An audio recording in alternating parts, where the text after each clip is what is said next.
Indonesia Raya, Jelajah Sains, segera di TVRI.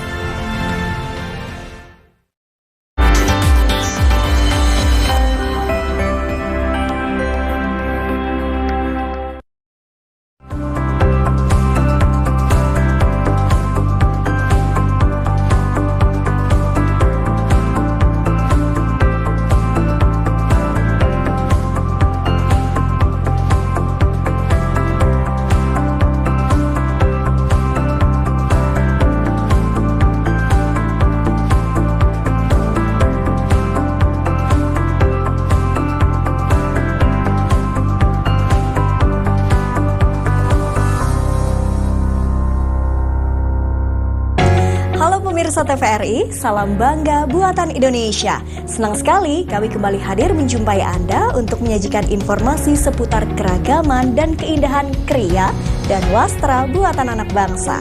Ya, kali ini mengangkat tentang Kampung Batik Semarang dan peluang usaha dari seni rajut.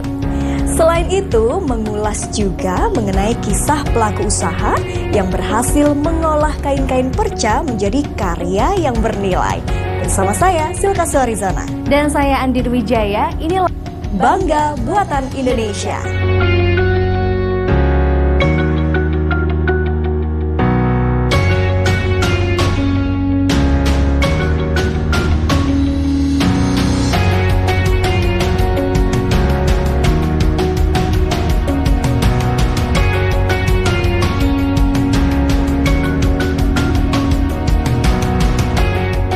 Di episode kali ini kita akan mengajak pemirsa jalan-jalan ke Semarang, Jawa Tengah. Wow, asik. Tapi nih Silka, kalau ingat Semarang tuh ya, aku jadi ingat lumpia dan soto Semarang. Bener juga. Tapi ada lagi nih Andin yang terkenal di Semarang, Batik Semarang. Bahkan ada loh kampung batik di Semarang. Wah, baru tahu aku. Seperti apa ya kira-kira informasinya? Langsung saja yuk, ini dia.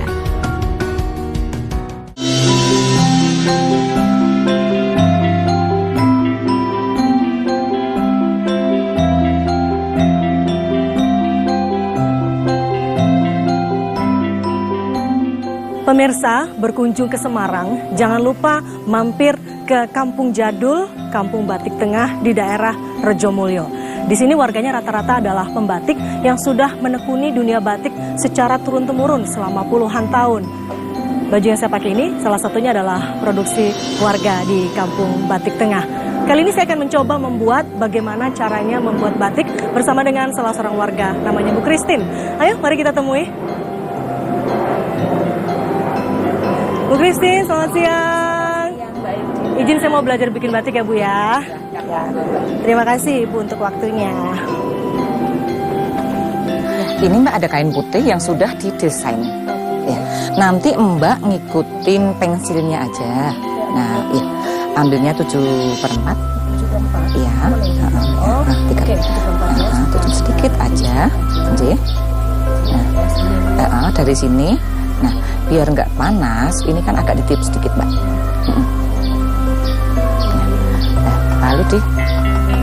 Nah, ngikuti pensil. Ngikutin pensil pelan-pelan. Nah.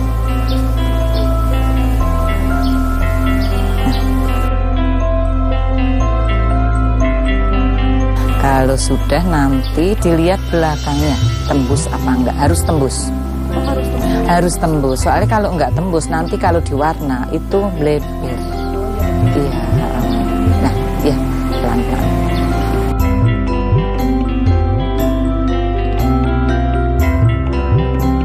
Christina Riastuti merupakan satu dari puluhan perajin batik di Kampung Batik Semarang, Jawa Tengah.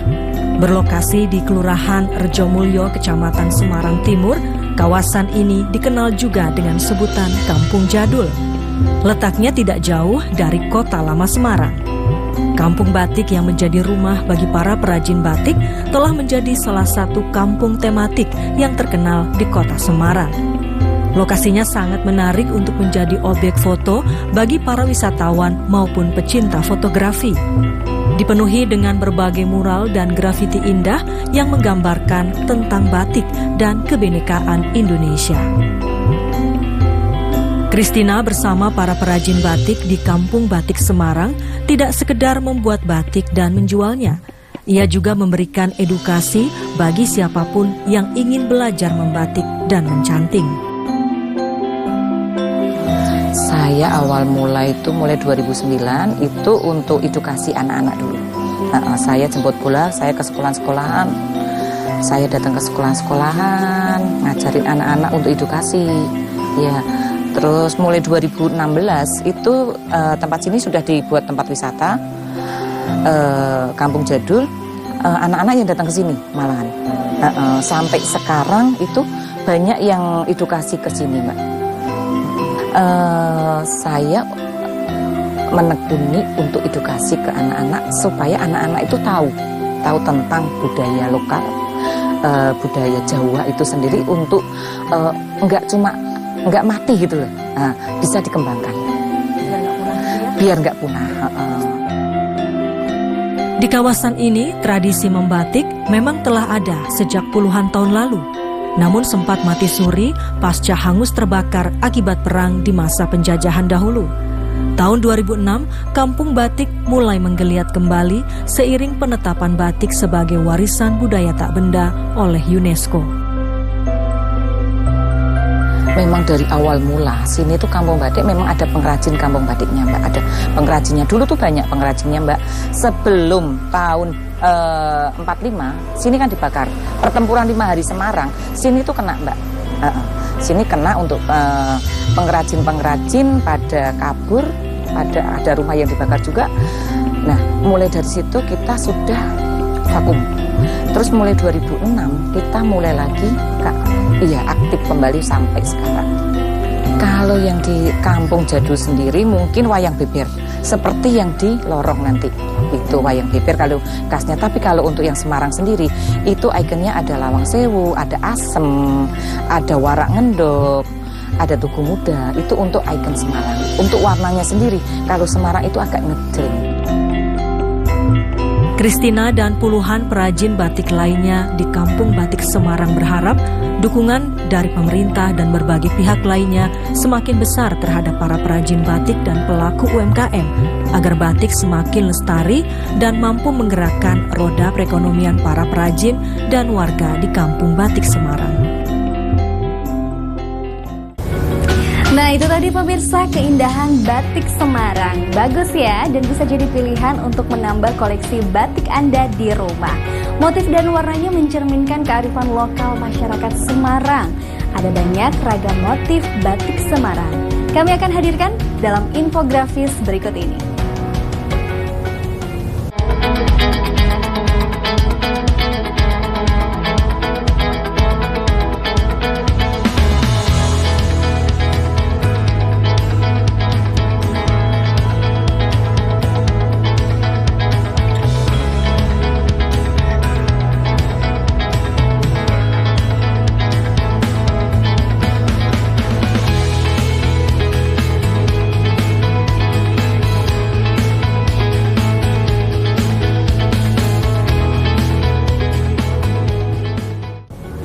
Pemirsa, masih banyak nih informasi yang tak kalah menarik lainnya. Usai jeda berikut ini. Bangga Buatan Indonesia segera kembali.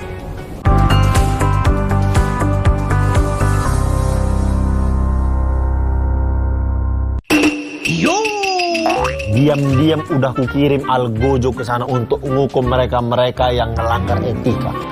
Dia itu etika komentar dalam sosial medianya buruk itu. Gak kenal tapi ngomongnya gak sopan. Dia suka nyebarin hoax. Tata krama yang harus dijaga saat bermedia sosial antara lain, jangan menyebarkan hoax, menghargai keberadaan orang lain, jangan kasar saat berkomentar, dan jangan memposting karya orang lain tanpa izin atau mencantumkan sumber.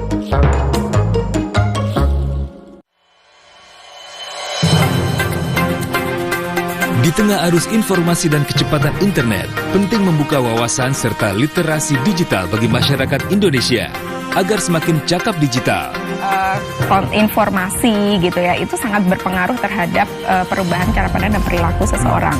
Saksikan talk show literasi digital setiap Selasa pukul 20 waktu Indonesia Barat, hanya di TVRI.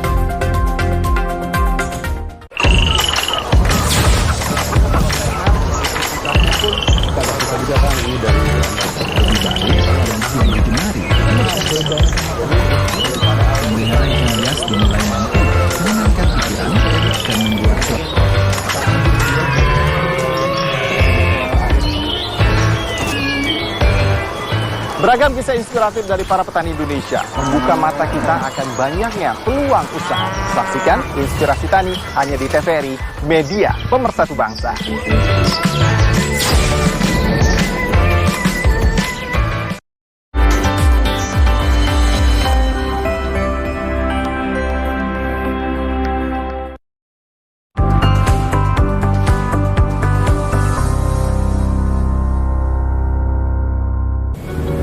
Silka, aku tuh seneng deh lihat kisah para pelaku UMKM.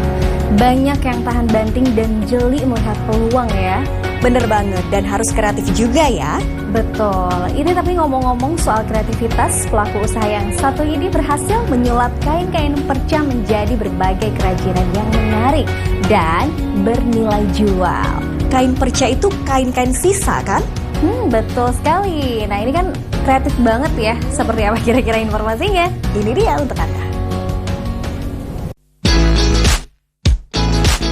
Kreatif dan jeli melihat peluang. Itulah yang tercermin dari sosok Lina Windiarti. Kain-kain perca yang bagi sebagian orang dianggap sampah, di tangan kreatifnya bisa dikreasikan menjadi produk yang indah. Berawal tahun 2019, Lina yang semula membuka usaha menjahit pakaian wanita tergerak untuk mengolah kembali perca atau sisa-sisa kain menjadi berbagai produk home decor. Awal mula saya berbisnis itu dari mulai saya terima jahit wanita. Jadi awal mula itu kita buka modiste, kemudian dari limbah-limbah percanya itu memang nggak pernah kita buang. Jadi kita kumpulin, lama-lama kan semakin banyak. Kemudian mencoba lagi usaha baru, selain modiste, kita olah lagi menjadi satu produk home decor. Pertama kita bikin taplak meja, sarung bantal, sama coaster, placemat gitu, tataan-tataan. Mengusung jenama Double Eight Craft, karyanya dari bahan baku kain perca sangat diminati. Mulai dari sarung bantal, taplak meja, selimut, hingga penutup kursi sofa berhasil dibuatnya dari kain perca. Rumahnya di Pelamongan Indah, Kota Semarang, Jawa Tengah, disulap menjadi tempat usaha. Perlu keterampilan, ketelitian, dan kesabaran dalam membuatnya, karena hampir sebagian besar dibuat dengan menggunakan keterampilan tangan. Patchwork dan quilting adalah beberapa teknik yang digunakannya untuk membuat karya-karya indah itu. Jadi kita ini pertama itu perca itu kita pisah dulu Ibu. Perca itu kita pisah warna yang terang, kita kumpulin ke terang, warnanya gelap kita kumpulin ke gelap. Kemudian kita cuci dulu karena memang rata-rata yang kita gunakan itu kain batik, tenun sama lurik. Untuk menghindari luntur setelah jadi proses itu. Kemudian setelah kita cuci, kita setrika, kemudian kita mulai ke polanya. Kalau paling sulit itu adalah untuk seperti ini aplikasi. Jadi aplikasi ini kita ini semuanya pakai hand, pakai tangan gitu ya. Kalau yang ini kan kita hanya sambung-sambung aja pakai mesin gitu. Jadi ini lebih harus telaten dan harus benar-benar rapi jahitannya yang bentuk polanya ini. Jadi kita bikin dulu gambar, terus kita susun warnanya yang cantik seperti apa, yang pas seperti apa. Kemudian kita mulai proses jahitnya. Butuh waktu. Jahitan juga Bu, tetap kita jahitan harus rapi ya Bu. Karena kalau patchwork itu kan harus persisi ya. Antara sudut sama sudut harus ketemu. Nggak boleh nggak ketemu gitu. Jadi memang harus lebih teliti jahitannya, itu harus rapi gitu. Walaupun bahan bakunya perca, kita tetap menggunakan perca yang bagus Bu. Jadi perca-perca bukan perca yang grade C atau apa. Jadi kita pemilihan percanya itu harus batik, terutama batik Bali atau batik Jawa juga nggak apa-apa. Tapi untuk kualitas ininya saya nggak pakai yang print. Jadi kita minimal itu pakai batik yang cap. Itu walaupun ada batik yang tulis, tapi itu hanya custom aja.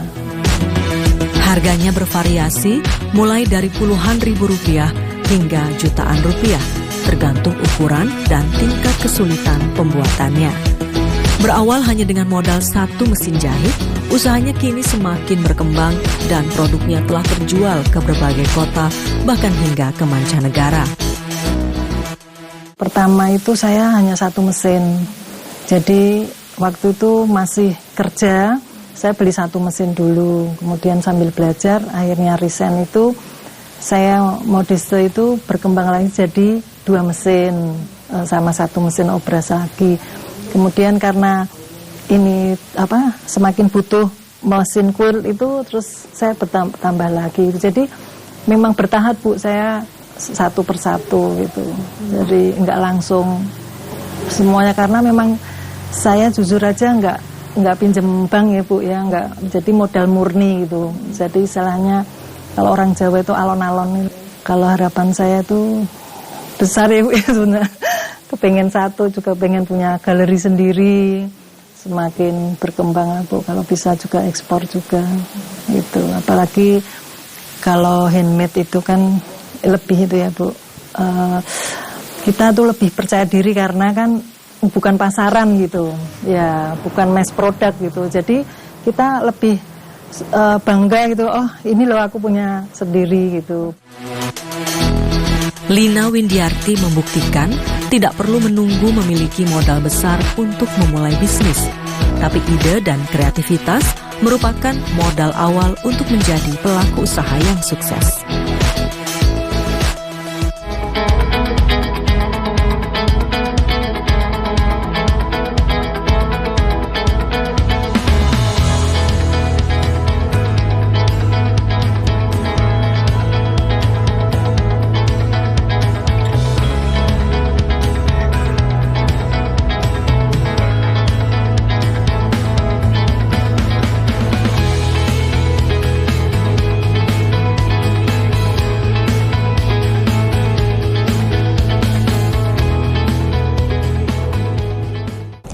Pemirsa, beragam informasi menarik lainnya masih akan kami hadirkan usai jeda berikut. Tetaplah bersama kami di Bangga Buatan Indonesia.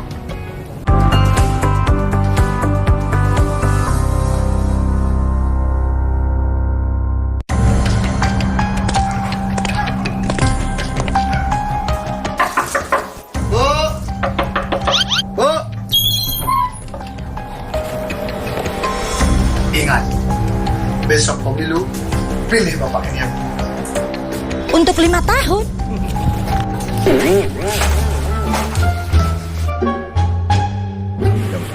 Permisi, Bapak.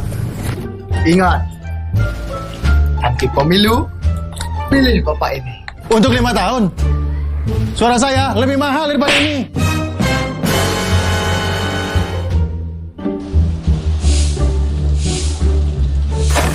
Ingat, nanti pemilu, coblos Bapak ini. Oke? Hari gini masih pakai cara singkat. Generasi muda Indonesia, ayo jadi pemilih yang cerdas. Karena 1 suaramu akan menentukan 5 tahun ke depan. Tolak suapnya, kenali sosoknya, pahami programnya. Pemilih cerdas, pemilu sehat, bangsa hebat.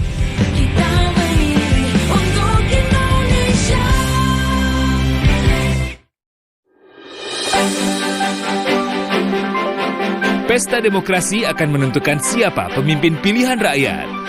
Bagaimana dan siapa pilihan Anda? Saksikan Pilihan Rakyat, Senin hingga Jumat pukul 16 waktu Indonesia Barat. Hanya di TVRI.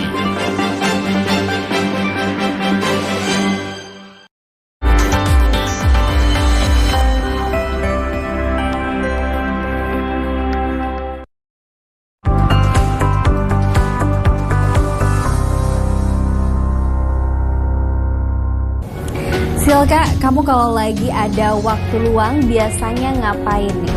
Kalau nggak nonton film atau nggak olahraga. Tapi kadang pengen sih mencoba belajar hal baru. Kira-kira apa ya Anin yang menarik?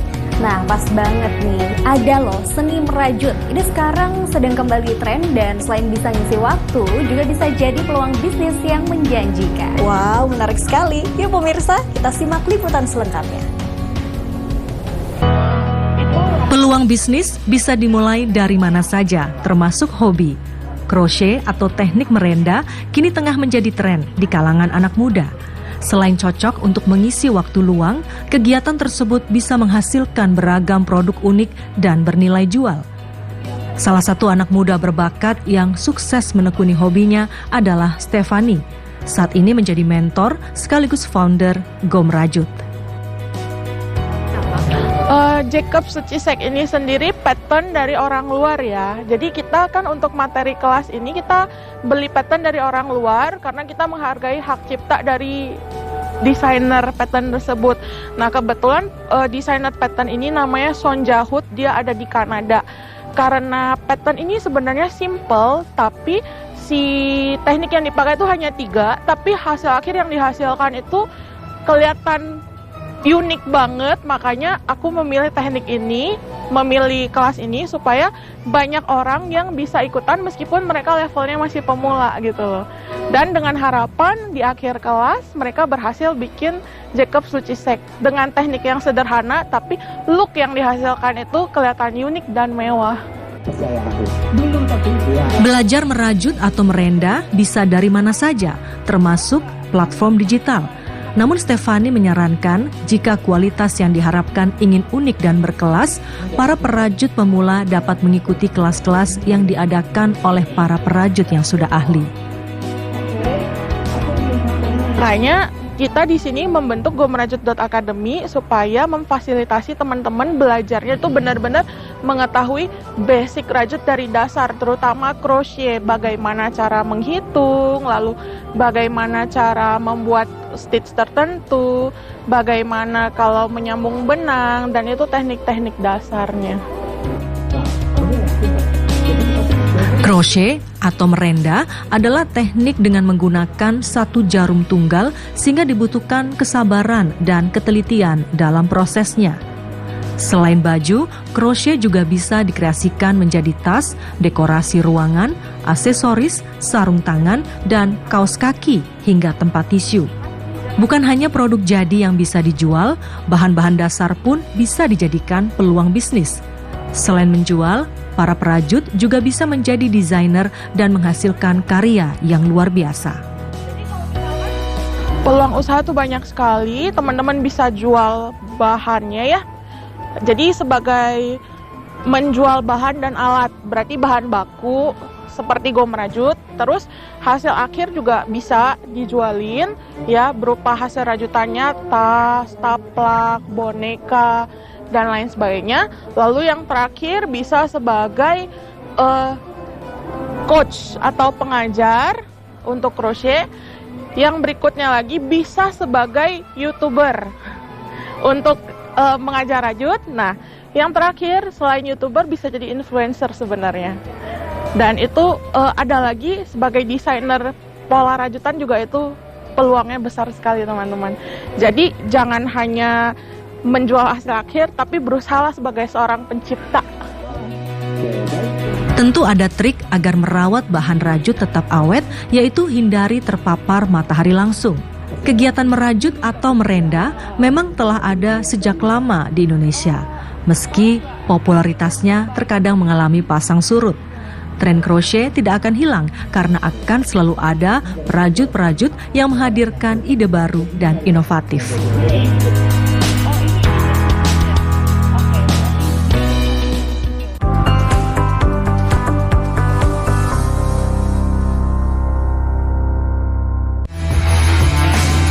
Spirit, tayangan olahraga 30 menit menyajikan beragam bidang olahraga yang dikemas secara menarik.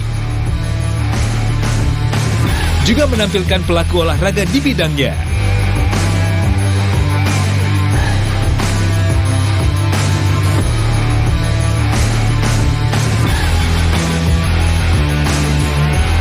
Saksikan Spirit di kanal nasional dan kanal TVRI Sport.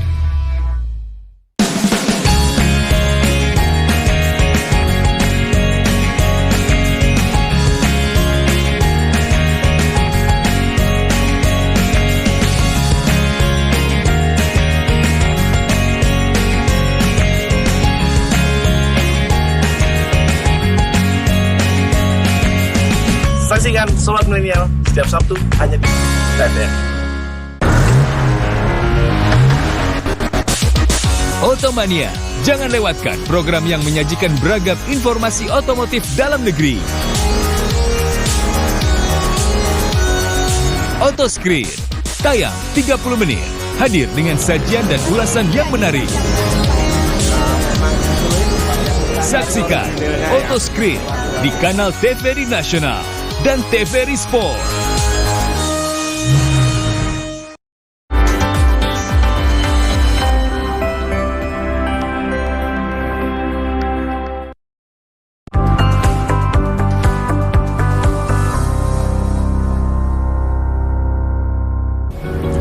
Andin, Indonesia ini kan kaya ya dengan ragam batik dari berbagai daerah. Betul sekali Silka. Seperti yang tadi di segmen awal kita bahas tentang batik Semarang ya.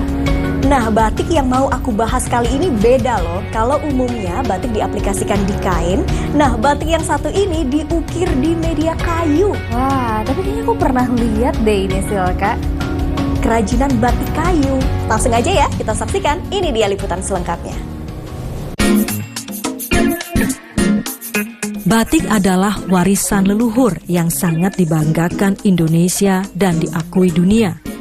Pesona wastra Nusantara itu mendorong banyak insan kreatif membuat beragam produk yang terinspirasi dari keindahan motif batik.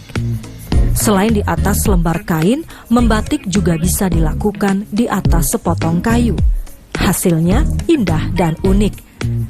Sentra kerajinan batik kayu salah satunya berada di Bantul, Yogyakarta yang telah lama dikenal dengan kerajinan batik kayu yang unik dan bernilai seni tinggi sehingga sangat diminati. Tidak sekedar membeli, banyak juga yang ingin mempelajari cara pembuatannya. Membuat kerajinan batik kayu perlu keahlian seni ukir, ketelitian dan kesabaran untuk menghasilkan batik kayu yang indah. Kualitas kayu menjadi faktor penting kerajinan batik kayu. Kayu yang digunakan diantaranya adalah kayu pule, semon, dan kayu jati. Tidak semuanya kayu-kayu baru. Banyak juga kayu-kayu bekas atau limbah kayu yang digunakan sebagai bahan baku pembuatannya. Kayu-kayu itu digergaji dan dibentuk sesuai pola, lalu diukir dan dihaluskan. Kemudian dilanjutkan dengan membatik. Prosesnya mirip dengan membatik di selembar kain, hanya medianya saja yang berbeda. Setelah sempat terpuruk akibat pandemi, kini perajin dan pelaku usaha batik kayu mulai kembali pulih. Dalam sehari mampu memproduksi 1.000 jenis batik kayu dengan omset sekitar 40 juta rupiah per bulan. Nah, sebetulnya kalau sebelum pandemi itu kita mampu sekitar 3.000 pieces. Kalau sekarang sekitar 1.000-an, karena kan dulu yang kerja di sini sekitar 20 orang. Karena sekarang kan tinggal separuh saja. Jadi ada produktivitasnya menurun karena memang untuk waktu pandemi kita sedikit sekali pekerjaannya sehingga harus kita kurangkan untuk yang kerja di sini. Berbagai bentuk kerajinan kayu seperti kalung, gelang, kotak wadah, topeng, hingga patung dilukis dengan aneka motif batik yang indah dan menarik. Berkat keunikan dan pesonanya, kerajinan batik kayu sangat diminati di pasaran, bahkan hingga ke mancanegara.